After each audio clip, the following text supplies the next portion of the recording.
Number मोड़ा है।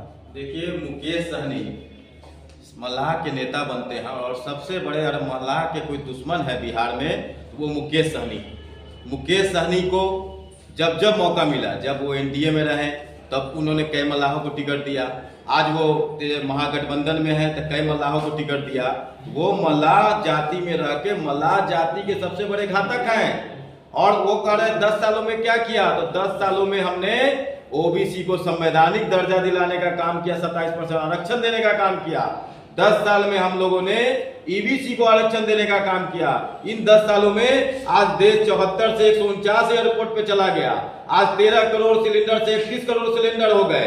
आज हर क्षेत्र में हमने भारतीय जनता पार्टी और आदरणीय नरेंद्र मोदी और अमित शाह जी के नेतृत्व में धारा 370 खत्म हुआ। ये मुकेश सहनी को नजर नहीं आएगा। तो ये तो परजीवी है, कभी इसी डाल पे कभी उस डाल पे। जिस मुकेश सहनी को अमित शाह जी ने अपने साथ हेलीकॉप्टर में घुमा के उसकी पहचान बनाई, जिनका अपना कोई जमीन तो है नहीं, कभी इस डाल पे कभी उस डाल पे जाते हैं, तो वैसे मुकेश सहनी जो आदरणीय गृह मंत्री पे जो टिप्पणी किया है वो खुद तय करे कि वो हिजड़ा है कि नचनिया है और कहां कहां नाच के अपना चेहरा चमका रहे हैं, पहले ये तय कर। वही मुकेश सहनी विधानसभा चुनाव हुआ था, वही चनकिया में पूरे मेयर पेज में चल तो उसी में डायरेक्शन मिल गया। निश्चित तौर पे इनका कोई स्टैंड नहीं है, कभी इस डाल पे कभी उस डाल पे। तो ये लोग मौका परस्त लोग हैं। ये मैं फिर कहता हूं कि मल्लाह समाज के अगर सबसे बड़ा कोई घातक है तो वो मुकेश सहनी है। कहा जाता है इस बार 400 पार, आप लोग बोले वो लोग इस बार 400 पार नहीं 0 पार। निश्चित तौर पर हम 400 पार होंगे। हम आज देश को 11वीं अर्थव्यवस्था से 5वीं अर्थव्यवस्था लाए और तीसरी अर्थव्यवस्था बनाने में लगे, इसलिए 400 पार होंगे। हमने 70 वर्ष के आयु के चाहे किसी वर्ग के बुजुर्ग उन सबों को आयुष्मान कर देने का बात कहा, इसलिए 400 पार होंगे। आज बिहार में 10 दिनों के अंदर 2 करोड़ से ज्यादा आयुष्मान कार्ड बने, इसलिए हम 400 पार होंगे।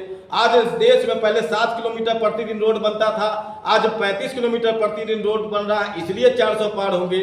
आज ईपीएफओ खाते 2014 के पहले 11 करोड़ थे, आज 26 करोड़ ईपीएफओ खाते हैं जो सरकारी नौकरी वाले के होते हैं, इसलिए हम 400 पार होंगे। तो देश देख रहा है कि कौन काम कर रहा है और कौन नचनिया कौन हिजड़ा बनकर नाच रहा है। तो वैसे जी बात आप बोल रहे हम 17 महीने में इतनी नौकरी दी, इतना स्वास्थ्य में दी, इतना बीजेपी लोग वादा करके नौकरी भी नहीं दी, कितना करोड़ों का वादा किए थे मोदी जी, वो भी नहीं किए। पहले 90 से 2005 तक थे इनके माताजी और पिताजी, कितने लोगों को नौकरी दे दिया। तेजस्वी यादव कुछ 6 मंत्रालय के मंत्री थे, कितने लोगों को नौकरी दिया। और जो शिक्षा विभाग की यह बात करते हैं, इनके शिक्षा मंत्री कै दिन कार्यालय गए। ये तो कभी रामचरितमानस का पाठ जलाने में लगे थे, कभी सनातन को गाली देने में लगे थे। तो ये बताए ना, तो ये देने वाले नहीं, ये लेने वाले हैं। लालू यादव जब मुख्यमंत्री थे तो जानवरों का चारा खा गए। लालू यादव जब मुख्यमंत्री थे तो सड़कों का अलकतरा पी गए। लालू यादव जब रेल मंत्री थे तो करोड़ों का जमीन हजारों में लिखवा लिए गए और बेटा दूसरे के दिए। आदरणीय मोदी जी के नेतृत्व में नीतीश कुमार जी के द्वारा दिए गए नौकरी को उनका क्रेडिट ले रहा है। तो बाप चारा छोड़